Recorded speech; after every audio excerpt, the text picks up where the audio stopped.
જેટલા અન્ય કોઈ ધર્મવાળા હશે. ઇસ્લામમાં અલ્લાહ માટે શબ્દ વપરાયો છે રબ્બિલ આલમીન. આખા આલમનો રબ છે, ખાલી એ રબ્બિલ મુસલમીન નથી.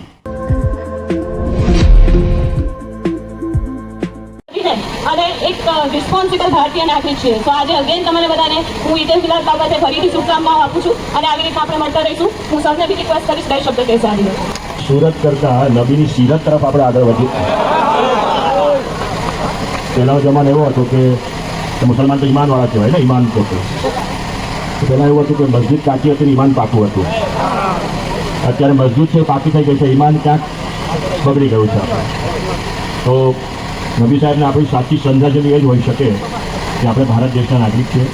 તો મેડમે કહ્યું સમાજ છે એ સુખમાં આગળ વધે, સારો બને, આપણી બહેનો, દીકરીઓ, માતાઓ ભણે ગણે અને સમાજને એક નવી ઊંચાઈ પર લઈ જાય. ઇસ્લામમાં અલ્લાહ માટે શબ્દ વપરાયો છે રબ્બિલ આલમીન. આખા આલમનો રબ છે, ખાલી એ રબ્બિલ મુસલમીન નથી. હવે બરાબર છે, એટલે આપણે એ ખાસ ધ્યાન રાખવાનું છે કે નબી પાક જે છે એમને જે આપણે જે જીવન જીવ્યું છે એના જેવું જીવન આપણે જીવીએ. દરેક માટે, દરેકને આપણે બીજાનું સારું કરીએ. બીજાનું સારું કરશે તો આપણે સારું થવાનું જ છે. આપણા બાળકો કોઈ ખોટા કામમાં આગળ ન વધે. બાજુવાળો ગેર મુસ્લિમ આગળ ભૂખ્યો હોય તો પહેલાં એને દાવત આપો, એવું ઇસ્લામમાં કહેવાયું છે. તો બીજાના ધર્મને હાનિ ન થાય, બીજાનું ખરાબ ન થાય. આપણે ત્યાં સૌથી મોટો ઘણી વખત પ્રશ્ન બને છે ગૌ હત્યાનો, એ બિલકુલ બંધ થઈ જાય, કારણ કે એમાં બીજા ધર્મની લાગણી જોડાયેલી છે. બરાબર છે, તો એ ખાસ ધ્યાન રાખવામાં આવે.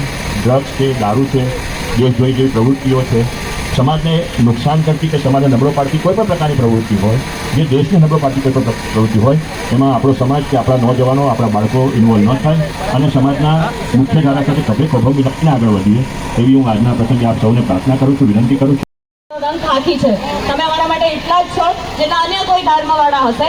અને જે હમણાં આગેવાનોની મિટિંગ હતી ત્યારે અમે મળ્યા અને ઘણું સારું લાગ્યું. આપણે સંજાણને આગળ વધારવાનું છે, આપણું એજ્યુકેશન અહીંયા વધવું જોઈએ, સ્ત્રીઓમાં, બાળકોમાં. અને એ દિવસે બી વાત થઈ હતી કે આપણે અહીંયા આવીશું, અવેરનેસ કાર્યક્રમ કરીશું. જે અમારો મેઇન મુદ્દો છે કે આપણું યુથ છે એ ભણે, આગળ વધે અને કરિયર ડેવલપ કરે. ઘણા તમારે અહીંયા બહાર છે જે જાણીને ખુશી થાય છે કે બહારની કન્ટ્રીમાં છે, સેટલ છે.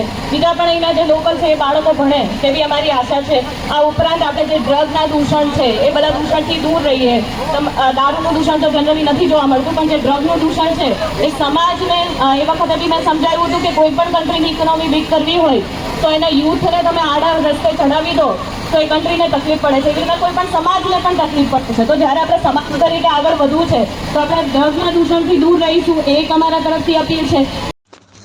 ઈદે મિલાદુન નબી પર વાપી સંજાણમાં ભવ્ય જુલુસ, જુઓ રેલીનો નજારો. ઈદે મિલાદુન નબીની ઉજવણીને લઈને વાપી અને સંજાણ વિસ્તારમાં ભક્તિ અને ઉત્સાહનો માહોલ જોવા મળી રહ્યો છે. વિડીયોમાં સ્પષ્ટ રીતે જોઈ શકાય છે કે મોટી સંખ્યામાં મુસ્લિમ સમાજના લોકો એકત્ર થયા છે. હાથમાં ઝંડાઓ લઈને લોકો રેલીમાં જોડાયા છે, જ્યારે નારાઓથી સમગ્ર વાતાવરણ ગુંજી ઉઠ્યું છે. મોહમ્મદ પૈગંબર સાહેબના જન્મદિવસની યાદમાં મુસ્લિમ સમાજ દ્વારા ઈદે મિલાદુન નબીની ઉજવણી કરવામાં આવે છે. આ સમગ્ર લોકો એકબીજાને મુબારકબાદ પાઠવી રહ્યા છે અને પૈગંબર સાહેબની પ્રત્યે પોતાની મોહબ્બત અને આસ્થા વ્યક્ત કરી રહ્યા છે. પૈગંબર સાહેબની મોહબ્બત અંગે સહી અલ બુખારીની હદીસ નંબર 15માં હઝરત અનસ રઝિયલ્લાહુ અન્હુથી રિવાયત છે, તમારામાંથી કોઈ વ્યક્તિ ત્યાં સુધી સંપૂર્ણ ઈમાનવાળો નથી બની શકતો જ્યાં સુધી હું તેને તેના પિતા, તેની સંતાન અને તમામ લોકો કરતાં વધુ પ્રિય ન હોઉં. આ જ મોહબ્બત અને આસ્થાની લાગણી સાથે વાપી અને સંજાણ વિસ્તારમાં ઈદે મિલાદુન નબીની ઉજવણી કરવામાં આવી રહી છે. રેલીમાં મોટી સંખ્યામાં લોકોની હાજરી અને ઉત્સાહભર્યું વાતાવરણ આ ઉજવણીની ભવ્યતાને દર્શાવી રહ્યું છે. ઈદે મિલાદુન નબીની તમામ દેશવાસીઓને દિલથી મુબારકબાદ. વાવ ન્યૂઝ ગુજરાત.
ऊंचा परचम किसका?